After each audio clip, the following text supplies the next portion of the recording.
Very good morning students. Last lecture સુધી આપણે કોરી સાયકલ ડિસ્કસ કર્યું હતું અને આજે આપણે વાત કરવાના છીએ મસલ્સની સ્પીડ અને એના ટાઈપ્સ. તો ઝડપ અથવા સ્પીડની વાત કરીએ તો મસલ્સના બેસિકલી આપણે 3 પ્રકારો જોયા. કંકાલ સ્નાયુ એટલે કે સ્કેલેટલ મસલ્સ, રદ્દ સ્નાયુ એટલે કે કાર્ડિયાક મસલ્સ, લીસા સ્નાયુ એટલે કે સ્મૂથ મસલ્સ અથવા આપણે કહીએ વિસરલ મસલ્સ.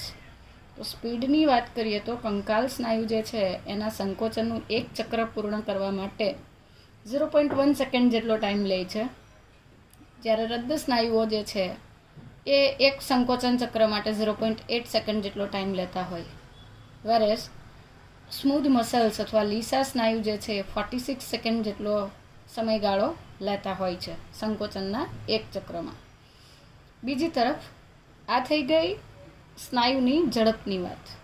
હવે આગળ આપણે ડિસ્કસ કરીએ કે કંકાલ સ્નાયુઓ જે છે ફર્ધર એના મસલ્સ અગેન 2 ટાઈપના હોઈ શકે, રેડ મસલ્સ અને પેલ મસલ્સ.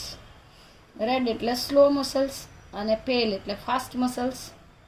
તો રેડ મસલ્સ જે છે તેમાં માયોગ્લોબિનનું પ્રમાણ વધારે હોય છે, વધારે માત્રામાં માયોગ્લોબિન હોય છે. વિદ્યાર્થી મિત્રો, માયોગ્લોબિન નામનું પ્રોટીન છે તેના વિશે આપણે સ્ટાર્ટિંગમાં વાત કરી હતી કે માયોગ્લોબિન જે છે તે ઓક્સિજનનો સંગ્રહ કરતું એક પ્રોટીન છે અને બાદમાં તે જારક શ્વસન માટેની સુવિધા પૂરી પાડશે.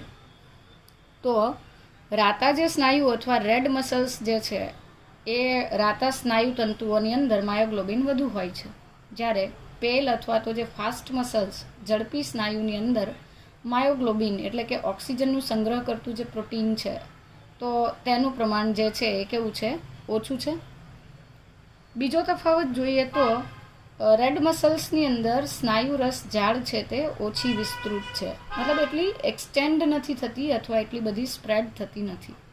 જ્યારે પેલ અથવા ફાસ્ટ મસલ્સ જે છે તેની અંદર સ્નાયુ રસ જાળ એટલે કે સાર્કોપ્લાઝમિક રેટિક્યુલમ વધારે વિસ્તૃત હોય છે, એક્સપાન્ડ થયેલી છે, એક્સટેન્ડેડ છે. ઓકે, દેન આફ્ટર રુધિર વાહિનીઓ વધારે વિસ્તૃત. એનો મતલબ શું? સીધી વાત છે, રાતા સ્નાયુઓ જે છે એ વધારે માયોગ્લોબિન ધરાવે છે, વધારે રુધિર પુરવઠો પણ ધરાવે છે અને વધારે રુધિર પુરવઠો ધરાવતા હોવાથી આપણે એવું કહી શકીએ કે રાતા સ્નાયુની અંદર રુધિર વાહિનીઓ વધારે વિસ્તૃત થયેલી હોય છે. બરાબર છે. બીજી તરફ જે પેલ અથવા ફાસ્ટર મસલ્સ જે છે ઝડપી સ્નાયુમાં રુધિર વાહિનીનું વિસ્તરણ પ્રમાણમાં ઓછું છે, લેસ છે. ઓકે, ચોથો તફાવત આપણે જોઈએ તો રેડ મસલ્સ જે છે તેમાં કણાભસૂત્ર વધુ સંખ્યામાં હોય છે અને એટલે જ કણાભસૂત્ર વધારે છે, ઓક્સિજનને સ્ટોર કરતું માયોગ્લોબિન વધારે છે. તો રેડ મસલ્સ જે છે એ જારક શ્વસન કરે છે અને એટલે એમને જારક સ્નાયુઓ અથવા તો એરોબિક મસલ્સ કહેવાય છે. જ્યારે પેલ મસલ્સ અથવા તો જે સફેદ કે પીળાશ પડતા સ્નાયુ છે, શ્વેત તંતુ, આ સ્નાયુ તંતુમાં કણાભસૂત્રની સંખ્યા પ્રમાણમાં ઓછી હોય છે. હવે વાત કરીએ સંકોચન.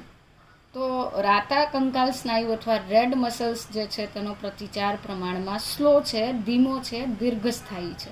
એટલે શું? આમાં એવું નથી કે ત્વરિતપણે સંકોચન થયું અને ત્વરિતપણે શિથિલન થઈ ગયું. સંકોચનના પ્રતિચારની ક્રિયા લાંબા સમય સુધી લાગે છે, મતલબ પ્રમાણમાં થોડો વધારે ટાઈમ લાગે. પછી સંકોચનની સ્થિતિમાં અથવા સંકોચિત અવસ્થામાં પણ આ સ્નાયુ વધારે સમય રહે છે. બીજી તરફ પેલ મસલ્સ જે છે એ સંકોચન પામવાની શરૂઆત ઝડપી કરે છે અને પ્રક્રિયા પણ ઝડપથી પૂરી કરે છે. એટલે કે આ પ્રતિચાર ત્વરિત છે, ક્વિક અને લઘુ સ્થાયી એટલે કે શોર્ટ લિવ્ડ છે, ટૂંક સમયી છે. ઓકે, અગેન રેડ મસલ્સ અથવા તો જે સ્લો મસલ્સ છે તેનું સંકોચન ઓછું શક્તિશાળી છે, મતલબ કે એની સ્ટ્રેન્થ જે છે, શક્તિશાળીની દ્રષ્ટિએ આપણે વાત કરીએ તો બહુ સ્પીડમાં સંકોચન થતું હોય ને હાર્ડ એન્ડ ફાસ્ટ બહુ ગતિ ક્ષમતાથી સંકોચન થતું હોય એવું નથી. પેલ મસલ્સ ધીમા છે પેલ મસલ્સ અથવા તો યલોઇશ કલરના જે મસલ્સ છે એ ઝડપી છે. એટલે એવું કહી શકીએ કે ટૂંકા સમયમાં બહુ સ્પીડમાં સંકોચન કરે છે, તો શક્તિશાળી સ્ટ્રેન્થ સાથે એકદમ જુસ્સા સાથે સંકોચન દર્શાવી દે છે. અને ટૂંક સમયમાં કાર્ય પૂરું કરી લે છે, જ્યારે અહીંયા કાર્ય પૂરું થવામાં થોડો સમય લાગે છે. રેડ મસલ્સ જે છે એ લાંબા સમય સુધી સંકોચિત અવસ્થામાં રહી શકે એવી પ્રવૃત્તિ સાથે સંકળાયેલા હોય છે. એટલે કે રાતા કંકાલ સ્નાયુઓ જે છે એ લાંબા સમય સુધી કેવી સ્થિતિમાં રહી છે? સંકુચિત અવસ્થામાં રહી છે. જ્યારે પેલ મસલ્સ અથવા તો શ્વેત તંતુઓ જે છે લાંબા સમય સુધી સંકોચિત અવસ્થા જળવાતી હોય એવી પ્રવૃત્તિ લગભગ તે પસંદ કરતા નથી. એટલે કે લાંબા સમય સુધી સંકોચનની અવસ્થા જળવાતી હોય આવી પ્રવૃત્તિમાં પેલ મસલ્સ અથવા ફાસ્ટ મસલ્સ જે છે એ સંકળાતા નથી. કારણ કે એ જેટલું સ્પીડમાં સંકોચન કરે છે એટલું સ્પીડમાં એ શિથિલન કરે છે. એ ઝડપથી થાકી જાય છે તો એને રિલેક્સેશનનો સમય ત્વરિતપણે જોઈએ છે. બીજી તરફ રેડ મસલ્સ જે છે એ ધીમી ગતિથી શ્રમિત થાય છે અને એટલે એ લાંબા સમય સુધી કાર્ય કરી શકે છે. જ્યારે પેલ મસલ્સ જે છે એ ત્વરિતપણે શ્રમિત થાય છે, ઝડપથી શ્રમિત થાય છે. અને આના માટે બંધ બેસતી આપણે સ્ટોરી યાદ કરીએ તો તમે બાળપણમાં કાચબો અને સસલા વચ્ચેની હરીફાઈ બની ગયા હતા. તો યાદ કરો, સસલું છે એ સ્પીડમાં ચાલતું હતું તો ઝડપથી શ્રમિત થઈને બેસી જતું હતું. જ્યારે બીજી તરફ કાચબો છે એ ધીમી ગતિએ જતો હતો પણ શ્રમિત નથી થતો, છેક સુધી ધીરે ધીરે પોતાના ડેસ્ટિનેશન સુધી પહોંચે છે. તો આ સ્ટોરીના બેઝ પર તમારે કાચબાને રેડ મસલ્સ ગણવાના અને સસલું છે એ એમ પણ વ્હાઈટ હોય, સફેદ કલરનું હોય તો એને શ્વેત અથવા તો પીળાશ પડતા તંતુઓ કહી દેવાના. ઠીક છે, આ યાદ રાખવા માટેની એક ચાવી થઈ ગઈ. કોષીય શ્વસનથી ઉત્પન્ન થતા એટીપી પર રેડ મસલ્સ આધાર રાખે છે. કોષીય શ્વસનથી ઉત્પન્ન થતા એટીપી એટલે સેલ્યુલર રેસ્પિરેશનમાં આપણે ગ્લાયકોલિસિસ, ક્રેબ્સ સાયકલ, ઓક્સિડેટિવ ફોસ્ફોરાયલેશનની વાત કરીએ અથવા ETS. તો ઇન શોર્ટ આ જે રેડ મસલ્સ છે, સીધી વાત છે કે એમાં માયોગ્લોબિન વધારે તો ઓક્સિજન વધારે છે, રુધિરનો પુરવઠો વધારે એટલે કોષીય સ્તરે ઓક્સિજન મળવું પોસિબલ છે, પોષક તત્વો મળવા પણ પોસિબલ છે અને એટલે તેઓ ઝારક શ્વસન કરે છે. That is why red muscles are also known as aerobic muscles. એમને ઝારક સ્નાયુ પણ આપણે કહી શકીશું. જ્યારે બીજી તરફ પેલ મસલ્સ જે છે એ ત્વરિતપણે શ્રમિત થાય છે અને એટીપીના ઉત્પાદન માટે તેઓ ગ્લાયકોલિસિસ પર આધાર રાખે છે. વિદ્યાર્થી મિત્રો, તમે જાણો છો કે ગ્લાયકોલિસિસ જે છે એ જારક અને અજારક શ્વસનનો કોમન તબક્કો છે. ગ્લાયકોલાઇસિસ અથવા ગ્લાયકોલિસિસ. તો ગ્લાયકોલિસિસ જે છે એ જારક અને અજારક શ્વસનનો કોમન ફેઝ છે, but it does not require supply of oxygen. એટલે કે એના માટે ઓક્સિજનનો સપ્લાય મળવો નેસેસરી નથી, કમ્પલસરી નથી. તો આ અજારક શ્વસન થઈ ગયું, બિકોઝ આમાં તો ઓક્સિજન યુઝ જ નથી થતો. અને તમે એ પણ જાણો છો કે ઓક્સિજન યુઝ નથી થતો તો એ દરમિયાન જે તે પદાર્થ, કાર્બનિક પદાર્થના વિઘટનથી ઉત્પન્ન થતા એટીપીની સંખ્યા પણ ઓવરઓલ કેવી હશે? ઓછી હશે. તો આ સ્નાયુઓ ઓછા એટીપી પ્રાપ્તિના લીધે પણ શ્રમિત થઈ શકે એવું બને છે. બિકોઝ પેલા જે એક્ટિન માયોસિન વચ્ચેના બ્રિજ અથવા ત્રાંસા સેતુ છે એ તૂટતા નહીં હોય તો ઝડપથી શ્રમિત થતા હશે. તો આ થઈ ગઈ રાતા અને સફેદ સ્નાયુ વચ્ચેનો તફાવત.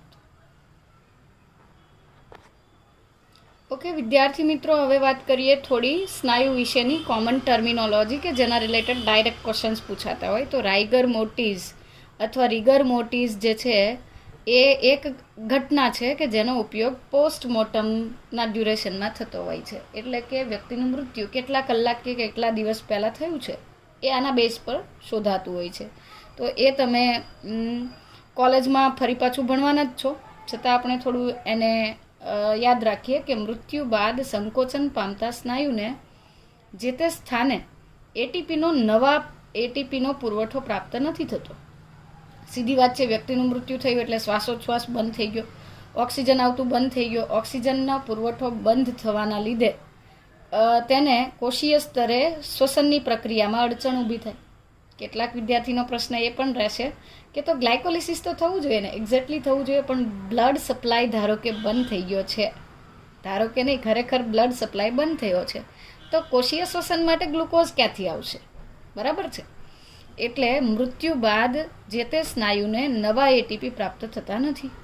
આથી સ્થાનિક પ્રાપ્ત એટીપી પૂર્ણ થઈ ગયા બાદ, એટલે કે જે તે કોષીય સ્તરે પ્રાપ્ત થતા એટીપી જે છે વપરાઈ ગયા પછી એક્ટિન અને માયોસિન જે છે છૂટા પડી શકતા નથી. તમે જાણો છો કે એટીપીની હાજરીમાં સેતુ તૂટે છે અને એટીપીની ગેરહાજરીમાં સેતુ બને છે.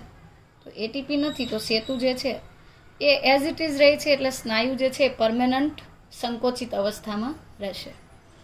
તો આ પરિસ્થિતિને રિગર મોર્ટિસ તરીકે ઓળખવામાં આવે છે. બીજો મહત્વનો મુદ્દો છે EDTA, ethylene diamine tetraacetic acid. Ethylene diamine tetraacetic acid જે છે તેને કેલ્શિયમ સાથે સ્નાયુમાં જો આપણે દાખલ કરીએ તો તેનું સંકોચન જે છે એ અટકાવી શકાય છે. એટલે કે સ્નાયુને સંકોચિત અવસ્થામાંથી અટકાવવા અથવા તો દૂર કરવા માટે ઇથિલિન ડાયએમાઇનને કેલ્શિયમ આયનો સાથે મૂકવામાં આવે છે, મતલબ જે તે વ્યક્તિમાં દાખલ કરવામાં આવે છે. બીજી તરફ એટલા સીધો પૂછાતો પ્રશ્ન છે, સંકોચન રોકનારા સંયોજન કયા અને સંકોચન ઉત્તેજતા ઘટકો કયા? તો પોટેશિયમ આયનના લીધે પણ ચેતા અને સ્નાયુની ઉત્તેજનશીલતા ઘટે. સીધી વાત છે કે સંકોચનની સ્પીડ તો ઘટવાની જ છે. મહત્વનો મુદ્દો એ છે વિદ્યાર્થી મિત્રો કે આપણે બેસિકલી એવું કહી શકીએ કે સ્નાયુ સંકોચન દરમિયાન રાસાયણિક ઉર્જાનું યાંત્રિક ઉર્જામાં રૂપાંતરણ થતું હોય છે. સીધી વાત છે. રાસાયણિક ઉર્જા એટલે આપણા એટીપી સ્વરૂપની એટીપીના પાયરોફોસ્ફેટ બંધમાં સ્ટોર થયેલી એનર્જી એ કેમિકલ એનર્જી રાસાયણિક ઉર્જા છે. અને એ મિકેનિકલ એનર્જી અથવા મેકેનિકલ એનર્જી મતલબ કે યાંત્રિક ઉર્જામાં કન્વર્ટ થાય. જેમ પંખો ફરે છે એ દરમિયાન વિદ્યુત ઉર્જા એ યાંત્રિક ઉર્જામાં કન્વર્ટ થઈ. સિમિલરલી સ્નાયુનું સંકોચન અને શિથિલન પણ એક યાંત્રિક ઘટના કે રૂપાંતરણ છે. તો આ પણ ડાયરેક્ટ પૂછાય તો નોલેજ ક્વેશ્ચન છે. સ્નાયુ બંધ જે છે, ટેન્ડન જે છે, તે વધારે પડતું જો ખેંચાણ પામે તો આ ઘટનાને સ્પ્રેઇન અથવા મચકોડ કહે છે. અને સ્પ્રેઇન જે છે એ સામાન્ય રીતે ટેન્ડનમાં થતી હોય, એટલે કે સ્નાયુ બંધમાં થતી હોય. અને એ તમે ફિઝિયોથેરાપીના કોર્સમાં આગળ જાઓ છો તો આના વિશે તમે ડિટેલમાં ભણશો. જો કે આપણે કમ્પ્લીટ અમુક કલાકો સુધી કે અમુક દિવસો સુધી રેસ્ટ કરીએ તો મચકોડ જે છે એમાંથી આપણે ફરી પાછા સ્નાયુને તેની મૂળભૂત સ્થિતિમાં લાવી શકીએ છીએ. બીજી એક ટર્મિનોલોજી સ્ટ્રેઇન છે, એ આ સ્પ્રેઇન કરતાં થોડી વધારે તીવ્ર હોય છે. હવે સ્નાયુઓ વિશેની વિશેષતાઓ ભણીએ. સૌથી મોટા, સૌથી નાના, લાંબા, ટૂંકા, એ કયા કયા પ્રકારના સ્નાયુ છે. સાર્ટોરિયસ મસલ એટલે જાંઘનો સ્નાયુ જે છે, થાઈ મસલ, તમારા ગોઠણ અથવા ઘૂંટણ અને કમરની વચ્ચેનું જે પગનો ભાગ છે એ જાંઘના ભાગનો સ્નાયુ એટલે સાર્ટોરિયસ મસલ લોંગેસ્ટ મસલ છે, એટલે કે સૌથી લાંબો સ્નાયુ છે. અને એ લોંગેસ્ટ મસલ હોવાનું તમારે એ નોલેજ ક્વેશ્ચન ડાયરેક્ટ પૂછાતો ક્વેશ્ચન છે કે સૌથી લાંબો સ્નાયુ કયો, સૌથી મોટો સ્નાયુ કયો, સૌથી નાનો સ્નાયુ કયો. તો ગ્લુટિયસ મેક્ઝિમસ જે છે એ બટક મસલ છે, મતલબ આપણા બેઠકના ભાગે આવેલો સ્નાયુ છે. અને એ largest muscle of the body, એટલે કે આપણા શરીરનો સૌથી મોટો સ્નાયુ છે. સ્ટેપિડિયસ મસલ જે છે, સ્ટેપીઝ એ પેંગડું, હથોડી એરણ પેંગડું, મેલિયસ ઇન્કસ સ્ટેપીઝ. સ્ટેપીઝ સૌથી નાનું હાડકું છે અને એનો સ્નાયુ એટલે પેંગડાનો સ્નાયુ સૌથી નાના કદનો સ્નાયુ છે. ત્યાર પછી આ થઈ ગઈ લંબાઈ કે વિસ્તારની વાત. હવે વાત કરીએ આપણે કે જે તે સ્નાયુ પૈકીના સંખ્યાની વાત. મનુષ્યમાં ટોટલ 639 સ્નાયુ આવેલા હોય છે, જે પૈકીના 634 સ્નાયુઓ જોડમાં આવેલા હોય. 5 સ્નાયુઓ સિંગલ છે, એકલ છે, અનપેર્ડ, મતલબ કે જે જોડ બનાવતા નથી. આ 639 સ્નાયુ પૈકી તો 400 સ્નાયુ તો કંકાલ સ્નાયુ થઈ ગયા. અને આ કંકાલ સ્નાયુમાં લાંબા ટૂંકા પ્રકાર આપણે ભણ્યા. એવી રીતે સ્ટેપિડિયસ મસલ જે છે એ અરેખિત સ્નાયુ જ છે. પણ સૌથી લાંબો અરેખિત સ્નાયુ ધારો કે તમને પૂછે છે તો તમારે લખવાનું છે સૌથી લાંબો અરેખિત સ્નાયુ જે છે એ સગર્ભા સ્ત્રીના ગર્ભાશયમાં આવેલો હોય છે. બિકોઝ તમે જાણો છો કે ગર્ભાશયના સ્નાયુ ગર્ભસ્થાપન બાદ ઘણું વિસ્તરણ પામે છે અને ત્યાર પછી તેને પોતાની મૂળભૂત સ્થિતિમાં આવવા માટે પણ કેટલાક મહિનાનો સમયગાળો લાગતો હોય છે. તો આ થઈ ગયા ડાયરેક્ટ સીધા પૂછાતા પ્રશ્નો. ત્યાર પછી આપણે ડિસ્કસ કરીએ આગળનો મુદ્દો, અને એ છે આપણું કંકાલ તંત્ર એટલે કે સ્કેલેટન સિસ્ટમ. તો કંકાલ તંત્ર જે છે, ખરેખર કંકાલ તંત્રના બે પ્રકાર, બાહ્ય કંકાલ અને અંતઃ કંકાલ, એક્ઝોસ્કેલેટન અને એન્ડોસ્કેલેટન. એક્ઝોસ્કેલેટન અથવા બાહ્ય કંકાલ જે છે એ બહારથી નાજુક અંગો અથવા તો જે તે અંગને સુરક્ષિત કરે, જેમ કે આપણી આંગળી પરના નેલ્સ અથવા નખ, વાળ, નખ, નહોર, શિંગડા, ભીંગડા, પીંછા, ખરી, આ બધું બાહ્ય કંકાલ છે. બધા અલગ અલગ પ્રાણીમાં અલગ અલગ હોય. જેમ કે માછલી અથવા સાપ જે છે એની ત્વચા પર ભીંગડા હોય, આપણી ત્વચા પર રૂવાટી અથવા વાળ, આપણી આંગળીઓ પર નખ. દુધાળા પશુઓના મોટા કદના નખ છે એને ખરી કહેવાય. પક્ષીઓની અંદર ફીદર્સ અથવા પીછાઓ હોય. તો વાળ, નખ, શિકારી પ્રાણીના નખ જે છે વળેલા અને તીક્ષ્ણ હોય તેને કહેવાય નહોર. તો વાળ, નખ, નહોર, શિંગડા, દુધાળા પશુઓ સુરક્ષા માટે શિંગડા ધરાવે, ભીંગડા માછલીઓમાં હોય. તો આ બધા જે છે પીંછા, ખરી વગેરે બાહ્ય કંકાલ છે. જ્યારે અંતઃ કંકાલ શરીરની અંદર હોય અને એ આંતરિક માળખું રચે છે. તો સામાન્ય રીતે એ બે ઘટકોથી બને છે, અસ્થિ અને કાસ્થિ. આપણા કંકાલ તંત્રમાં અસ્થિઓ મુખ્ય છે અને થોડા પ્રમાણમાં કાસ્થિઓ હોય છે. આ ઢાંચો અથવા માળખું રચે છે, શરીરને શેપ આપે છે. આ તંત્ર શરીર દ્વારા થતા હલનચલનમાં ખૂબ મહત્વનો ભાગ ભજવે છે. ત્યાર પછી જડબાના અસ્થિઓ વગર, એટલે આ તો એક એક્ઝામ્પલ આપ્યું છે કે જડબાના અસ્થિ વગર ચાલવું અને ઉપાંગોના જડબાના અસ્થિ વગર ચાવવું, ચુઈંગ કરવું, મસ્ટિકેશન કરવું, ખોરાકને ચાવવો, અને ઉપાંગોના અસ્થિ વિના ચાલવું શક્ય નથી, અકલ્પ્ય છે. મતલબ કે આપણે અઝ્યુમ કરી શકતા નથી, કલ્પના કરવી શક્ય નથી. અસ્થિ અને કાસ્થિ આ બંને અંતઃકંકાલના ઘટકો છે, but they are specific kind of or type of connective tissues. CT connective tissue વિશિષ્ટ પ્રકારની સંયોજક પેશીઓ છે. પહેલાં આપણે વાત કરીએ અસ્થિ. તો અસ્થિ જે છે એ વિશેષ સંયોજક પેશી કેમ છે? બિકોઝ એનું જે આધારક દ્રવ્ય છે એ કેલ્શિયમ યુક્ત ક્ષારો, calcium carbonate, magnesium carbonate, calcium phosphate, magnesium ફોસ્ફેટથી બનેલું છે. તો કેલ્શિયમ યુક્ત ક્ષારો ધરાવે છે, ખૂબ જ સખત આધારક દ્રવ્ય ધરાવે છે. જ્યારે કાસ્થિ જે છે એ કોન્ડ્રોઇટિનના ક્ષારો એટલે કે કાસ્થિજન્ય ઘટકો હોવાના લીધે થોડું મૃદુ અથવા તો નરમ આધારક ધરાવે છે. મનુષ્યમાં કંકાલ તંત્રમાં 206 એટલે કે 206 હાડકાં હોય છે. આ ઉપરાંત અંતઃ કંકાલમાં કેટલીક જગ્યા પર કાસ્થિ હોય છે, જે તમે ભણી ગયા છો, જેમ કે નાકનું ટેરવું, બાહ્ય કર્ણપલ્લવ, ત્યાર પછી આપણું શ્વાસ નળી જે છે એની અંદર આવેલી કાસ્થિની કડીઓ, કરોડ સ્તંભની કશેરુકા વચ્ચેની ગાદી, આ બધા કાસ્થિજન્ય ઘટકો છે. મનુષ્યની અંદર પુખ્ત વ્યક્તિમાં 206 હાડકાં હોય, બાળકોની અંદર 213 હાડકાં હોય. તો એવું નથી થતું કે આ હાડકાં પૈકીના કેટલાક હાડકાં વિઘટન પામે, એવું બિલકુલ નથી. ખરેખર તો આ 213 હાડકાં પૈકીના કેટલાક હાડકાઓ જે છે એ એકબીજા સાથે જોડાઈને એક મોટું હાડકું બનાવે છે. તો એ ફર્ધર તમને હું સમજાવીશ. તો કંકાલ તંત્ર મુખ્ય બે ભાગોમાં વિભાજિત છે, એક્ઝિયલ અને એપેન્ડિક્યુલર. અક્ષીય કંકાલ અને ઉપાંગીય કંકાલ તંત્ર. એક્ઝિયલ સ્કેલેટન સિસ્ટમ જે છે, અક્ષીય કંકાલ જે છે, તો અક્ષીય કંકાલની અંદર કેટલીક બાબતો મહત્વની યાદ રાખવા જેવી છે કે ન્યુમેરિકલ આંકડાકીય માહિતી જો તમે યાદ રાખવા માંગો તો આપણે એવું કહી શકીએ કે અક્ષીય કંકાલ જે છે એ સામાન્ય રીતે ધડ પ્રદેશનું કંકાલ છે અને એની સાથે સાથે શીર્ષ અથવા ખોપરીનો સમાવેશ થાય છે.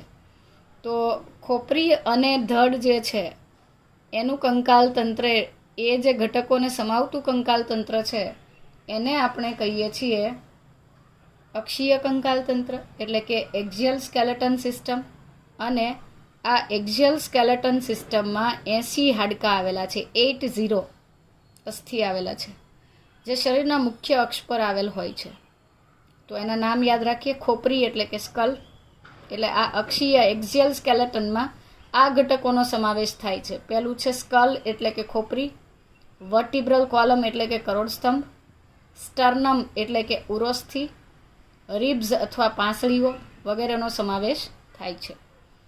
એ પૈકી ખોપરી અથવા સ્કલ જે છે એની વાત કરીએ તો તેની અંદર પાછા બે ઘટકો આવશે, મસ્તકના અસ્થિઓ તેમજ ચહેરાના અસ્થિઓ.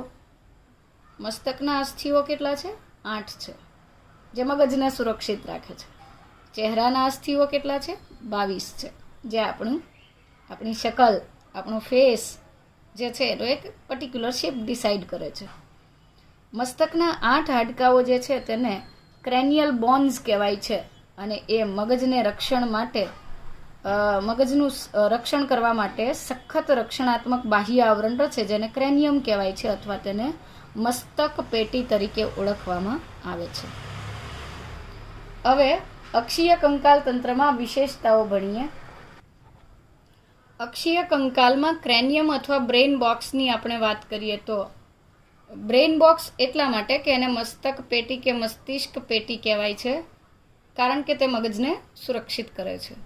તે એક મોટું છિદ્ર ધરાવે છે જેને ફોરામેન મેગ્નમ કહેવાય છે. એટલે ખરેખર આપણું ખોપરી પાછળના ભાગે એક છિદ્ર ધરાવે છે અને ત્યાં ખરેખર ઓસિપિટલ કોન્ડાઇલિસ એટલે કે આ ફોરામેન મેગ્નમ જે છે એની રચના કરતા બે પાર્શ્વીય પ્રવર્ધો છે જે આપણા પશ્ચકપાલી અસ્થિથી બનેલા છે. તો માનવ ખોપરીની અંદર આ ફોરામેન મેગ્નમ જે છે એના પરના બે પ્રવર્ધો જે છે તેને એના લીધે તેને દ્વિકંદુકીય અથવા ડાયકોન્ડાઇલિક સ્કલ તરીકે ઓળખવામાં આવે છે. તો મનુષ્યની ખોપરી જે છે તે દ્વિકંદુકીય એટલે કે ડાયકોન્ડાઇલિક છે, જ્યારે મતલબ કે આપણી અંદર ફોરામેન મેગ્નમની રચના કરતા ઓસિપિટલ બોનના બે પ્રવર્ધો છે જેને આપણે ઓસિપિટલ કોન્ડાઇલિસ કહીએ છીએ. તો બે ઓસિપિટલ કોન્ડાઇલિસ મળીને પેલું છિદ્ર રચે છે એટલે નામ રાખ્યું છે ડાયકોન્ડાઇલિક સ્કલ. જ્યારે સરીસૃપ અને વિહગ જે છે, રેપ્ટિલિયા અને એવ્સ ક્લાસ જે છે વર્ગના પ્રાણીઓ જે છે તેની ખોપરી એક કંદુકીય એટલે કે મોનોકન્ડાઇલિક હોય છે. ત્યાર પછી મનુષ્યમાં મસ્તિષ્ક પેટી 8 અસ્થિઓથી બનેલી હોય છે. 8 અસ્થિઓ એટલે કે એના નામ આપણે મગજના વિવિધ ખંડોના નામની મુજબ જ યાદ રાખવાના છે. જેમ કે એક અગ્ર કપાલી અસ્થિ એટલે કે ફ્રન્ટલ બોન, 2 પરાઇટલ બોન એટલે કે 2 મધ્ય કપાલી અસ્થિ, 2 ટેમ્પોરલ બોન એટલે કે 2 શંખક અસ્થિઓ, 1 ઓસિપિટલ બોન એટલે કે 1 પશ્ચકપાલી અસ્થિ, 1 સ્ફિનોઇડ અને 1 એથમોઇડ. તો ફ્રન્ટલ બોન જે છે એટલે કે અગ્ર કપાલી અસ્થિ જે છે એ સામાન્ય રીતે મગજના બૃહદ મસ્તિષ્ક ગોળાર્ધ જે છે તેના અગ્ર કપાલી ખંડને સુરક્ષિત કરે છે, રક્ષણ આપે છે. એટલે એ ખંડના નામ પરથી જ તેનું નામ લઈ લીધું છે આપણે અગ્ર કપાલી અસ્થિ. બરાબર. જ્યારે મધ્ય કપાલી ખંડને સુરક્ષિત રાખતું અસ્થિ એટલે મધ્ય કપાલી અસ્થિ અને પશ્ચ કપાલીને સુરક્ષિત રાખતું અસ્થિ એટલે પશ્ચ કપાલી અસ્થિ. શંખક ખંડ જે છે મગજનો પાર્શ્વીય શંખક ખંડ છે તેને સુરક્ષિત રાખતું અસ્થિ એટલે પશ્ચ કપાલી અસ્થિ. તો આ નામ તો ઇઝી છે, અગ્ર કપાલી, મધ્ય કપાલી, શંખક અને પશ્ચ કપાલી. 2 નવા નામ યાદ રાખવાના છે, સ્ફિનોઇડ, એથમોઇડ. પણ ફ્રન્ટલ લોબ અને ઓસિપિટલ લોબ સિંગલ છે અને 2 જોડ છે, 2 પરાઇટલ બોન અને 2 ટેમ્પોરલ બોન એટલે કે 2 મધ્ય કપાલી અસ્થિ અને 2 શંખક અસ્થિ. આ ડબલ છે, બાકી બધા સિંગલ. આમ ટોટલ અહીંયા તમે ટોટલ કરવા જશો તો 1 + 2 + 2 5, 5 + 3 8 થશે. 8 હાડકાઓથી મસ્તિષ્ક પેટી એટલે કે ક્રેનિયમ રચાય છે. ત્યાર પછી સ્ફિનોઇડ બોનની વાત કરીએ. સ્ફિનોઇડ અસ્થિ જે છે એના પ્રવર્ધને સેલા ટર્સિકા કહેવાય છે. આ સેલા ટર્સિકા એક કપાળ તરફ જતો પ્રવર્ધ છે અને એની અંદર એ અસ્થિના ગર્તમાં પિચ્યુટરી ગ્રંથિ ગોઠવાય છે, જે માસ્ટર ગ્રંથિ તરીકે પણ ઓળખાય છે. આ થઈ ગયા મસ્તકના હાડકા. હવે વાત કરીએ ફેશિયલ બોન, ચહેરાના હાડકા. ચહેરામાં ટોટલ 14 એટલે કે 14 અસ્થિઓ આવેલા હોય છે, જે પૈકી 2 હનુ એટલે કે 2 મેક્ઝિલે, 1 મેન્ડિબલ એટલે કે 1 અધોહનુ, 2 નેઝલ એટલે કે 2 નાસાસ્થિ, બે લેક્રિમલ. લેક્રિમલ જે છે એ આંખની જે લેક્રિમલ ગ્રંથિ છે એને આધાર આપતું હાડકું છે. ઝાયગોમેટિક એ આંખની નેત્ર ગુહા જે છે એના નીચેના ભાગેથી પાર્શ્વભાગ તરફ જતું એક અસ્થિ છે, તેને મલાર બોન પણ કહેવાય. ઇન્ફિરિયર ટર્બિનાલ્સ જે છે, નાસાસ્થિ અથવા નાસિકા પ્રવર્ધો જે છે એ સામાન્ય રીતે નેઝલ ચેમ્બરના બેઝ પર આવેલા છે. વુમર એટલે કે હલાસ્થિ એ પણ સિંગલ છે, બટ એ ખોપરીના બાહ્ય દેખાવમાં જોઈ શકાતું નથી. એ અંદરની સાઈડ આપણે ઉપલા અને નીચલા જડબાને ખોલી અંદરનો વક્ષ દેખાવ જોઈએ તો એની અંદર જોઈ શકાય. અને પેલાટાઇન અથવા તાલુકી જે છે એ તાળવાના હાડકા છે, અને એ તાળવું શું હોય એ ઓલરેડી તમે 16મા ચેપ્ટરમાં ભણ્યા છો કે ભાઈ મુખ ગુહાનો છતનો ભાગ. તો અહીંયા 2 મેક્ઝિલા એટલે કે 2 હનુ, 1 અધો હનુ, 2 નાસાસ્થિ, 2 લેક્રિમલ, 2 ઝાયગોમેટિક, 2 ઇન્ફિરિયર નેઝલ ટર્બિનલ્સ, અને ત્યાર પછી વુમર અને પેલેટાઇન એટલે કે હલાસ્થિ અને તાલુકી. આ બધા અસ્થિઓ મળીને આપણે ગણતરી મૂકીએ તો આ 14 હાડકાઓ છે. 14 અને આ 8 એટલે શીર્ષના ભાગે તમે એમ જોશો તો 22 હાડકાઓ થશે. બરાબર, સોરી, 14ની સાથે તમે ગણતરી કરવા બેસો તો 8 અને 14 જે છે, હા, તો એ બંને મળીને 22 અસ્થિઓ એ થશે. અને ત્યાર પછી આપણે કેટલાક બીજા હાડકાઓની વાત કરીએ. ઓકે, ત્યાર પછી ચહેરા અને ખોપરીના હાડકાઓ ઉપરાંત એક અટુલું, એક એવું હાડકું કે જે કોઈની સાથે નથી જોડાતું, ખોપરી સાથે પણ નહીં, ધડ સાથે પણ નહીં, અને એ યુ શેપનું હાડકું જે છે જીભને સપોર્ટ કરે છે. જીભની અંદર હાડકું નથી હોતું, બટ જીભને આધાર આપતું એક હાડકું છે. આ છે દ્વિત અસ્થિ, હાયોડ બોન. દ્વિત અસ્થિ જે છે તે ઘણા બધા સ્નાયુના જાળામાં ગૂંચવાયેલું હોય છે. દ્વિત અસ્થિ સાથે સંકળાયેલા સ્નાયુ, રુધિર કેશિકાઓ, ચેતાઓ બધા મળીને દ્વિત પ્રસાદન હાયોડ એપરેટસ બનાવે છે. તો દ્વિત અસ્થિ પણ સંખ્યાની દ્રષ્ટિએ કેટલું છે? સિંગલ છે, એક જ છે. તો એ પણ અક્ષીય કંકાલના કોઈ પણ હાડકા સાથે જોડાતું નથી, સેપરેટ છે. આમ છતાં એ અક્ષીય કંકાલનો હિસ્સો ગણાય, બિકોઝ અક્ષીય કંકાલમાં આપણે ખોપરીને અથવા તો શીર્ષ અને ધડનો સમાવેશ કરીએ છીએ. ત્યાર પછી બંને કાનના મધ્યકર્ણમાં આવેલા ઇયર ઓસિકલ્સ કે જે મધ્યકર્ણની સેન્સરી કેપ્સ્યુલ સંવેદી નલિકામાં ગોઠવાય છે. તો હથોડી એરણ પેંગડું ડાબા કાનમાં, હથોડી એરણ પેંગડું જમણા કાનમાં. તો 3 કરશો તો ટોટલ 6 હાડકા. હથોડી એરણ પેંગડું એટલે કે મેલિયસ ઇન્કસ અને સ્ટેપીઝ. અગેન સ્ટેપીઝ એ સૌથી નાનું હાડકું છે. આગળ વધીએ. અધો, હનુ અને કર્ણાસ્થિ સિવાયના ખોપરીના બધા જ હાડકા મૂવેબલ નથી, અચલિત છે. એટલે કે અધો હનુ મેન્ડિબલ જે છે એ આપણે ચાવીએ ત્યારે હલનચલન કરે છે, અને કર્ણાસ્થિ તો બહુ ઇઝીલી હલનચલન કરે છે. ધ્વનિ તરંગોના પ્રવાહની સાથે તે હલનચલન દર્શાવે છે. તો આપણે ગણતરી માંડીએ તો આપણે ચહેરાના 14 અસ્થિ, મસ્તકના 8 અસ્થિ, 1 દ્વિત પ્રસાદન અને બીજા 6. તો 6 + 1 તમે ગણી લો એટલે 7 થઈ ગયા. 7ની સાથે પેલા આગળના 22 જોડો એટલે 29 અસ્થિઓ થશે. અને હૃદયના ભાગે અથવા છાતીના મધ્યમાંથી પસાર થતું એક હાડકું એટલે સ્ટર્નમ, અથવા તો આપણે તેને ઉરોસ્થિ કહીએ છીએ. વિદ્યાર્થી મિત્રો, આ બધા જ નામ જે છે આપણે લખીને યાદ રાખીશું, જેથી કરીને સરખા લાગતા મળતા ભળતા નામમાં કન્ફ્યુઝન ના થાય. અક્ષીય કંકાલમાં આગળ વાત કરીએ કરોડ સ્તંભની, કે જે ધડ પ્રદેશનો પૃષ્ઠભાગ રચે છે અને એક ઢાંચો રચે છે. આ ઉપરાંત કરોડ સ્તંભ છે એ કરોડરજ્જુને સુરક્ષિત રાખે છે. જેમ ખોપરી મગજનું રક્ષણ કરે છે, એવી રીતે કરોડ સ્તંભ એ કરોડરજ્જુનું રક્ષણ કરે છે. કરોડ સ્તંભ જે છે એ આર્ટિક્યુલેટેડ બોન્સથી બનેલું છે. આર્ટિક્યુલેટેડ એટલે બંધ બેસતા ગોઠવાતા હાડકાથી. જેવી રીતે તમારી બોલપેનનું ઢાંકણ અથવા એની કેપ એની સાથે બંધ બેસતી ગોઠવાય, એ એક આર્ટિક્યુલેશન થયું. તો કરોડ સ્તંભ આવા ક્રમિક રીતે 26 ક્રમબદ્ધ રીતે ગોઠવાયેલા આર્ટિક્યુલેટિંગ બોન્સથી કે યુનિટ્સથી બનેલું છે. અને આ એકમોને કશેરુકા એટલે કે વર્ટિબ્રા કહેવાય છે. પ્લુરલ બહુવચન કરીએ તો વર્ટિબ્રી કહેવાય. વર્ટિબ્રે જે છે એ પૃષ્ઠ બાજુએ આવેલી હોય છે અને તે ખોપરીના તળિયાથી લંબાઈ એટલે કરોડ સ્તંભ જે છે એ આવી 26 ક્રમિક કશેરુકા ધરાવે છે. તળિયેથી લંબાઈ છે અને ધડનું માળખું એટલે ખોપરીના તળિયાથી તે શરૂ થાય છે અને ધડ પ્રદેશનું માળખું રચે છે. ધડ પ્રદેશને એક પ્રોપર ઢાંચો આપે છે, આકાર આપે છે. દરેક કશેરુકાને ડિટેલમાં આપણે ભણીએ તો એના મધ્યમાં એક પોલો ભાગ અથવા ન્યુરલ કેનાલ કે ચેતાનલિકા આવેલી હોય છે જેમાંથી કરોડરજ્જુ પસાર થશે. પ્રથમ કશેરુકા જે છે તેને શિરોધર એટલે કે એટલાસ તરીકે ઓળખવામાં આવે છે. જોકે પ્રથમ કશેરુકા માટેનો કોડ છે C1 અને બીજી કશેરુકાનો કોડ છે C2. કેમ? તો એ આગળ તમને સમજાવું કે કશેરુકાના નામ તેના સ્થાન પરથી છે.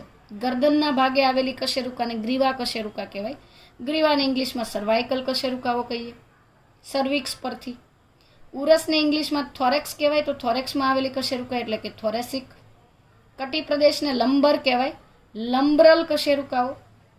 કટી પ્રદેશની કશેરુકાઓ જે છે તેને લંબ્રલ કશેરુકાઓ તરીકે ઓળખવામાં આવે છે. લંબ્રલ, લંબર પરથી શબ્દ લીધો છે, લંબ્રલ કશેરુકા. ત્યાર પછી સેક્રલ એટલે કે ત્રિક કશેરુકા અને કોકીજિયલ એટલે કે પુચ્છ કશેરુકા. તો C7 આ એક સૂત્ર છે, C7 T12 L5 S5 C4.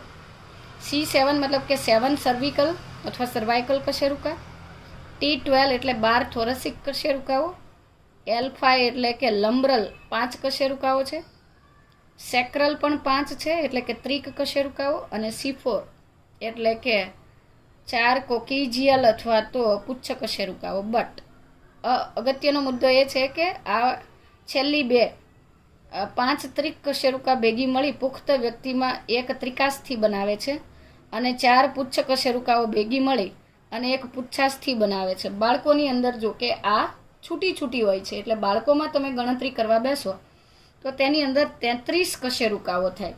C7 T12 L5 S5 એટલે જો તમે અહીંયા ગણતરી કરશો તો 12 અને 7 19 થશે, 19 ને 5 24 થશે, 24 ને 5 29 અને 3 33. આ 33 કશેરુકા. બટ અહીંયા આપણે કીધું છે કે 26 કશેરુકા બિકોઝ આપણી અંદર આ કશેરુકાઓ જોડાઈને છેલ્લી જે 4 કશેરુકાઓ છે પુચ્છ કશેરુકા તેમાંથી એક પુચ્છાસ્થિ અને એક ત્રિકાસ્થિ એટલે તમે માઇનસ કરશો તો 33 માંથી તમે 6 અસ્થિઓ માઇનસ કરી દો. 33 જે છે 33 જે છે એની અંદરથી તમારે 7 અસ્થિ માઇનસ કરવા પડે. કેમ?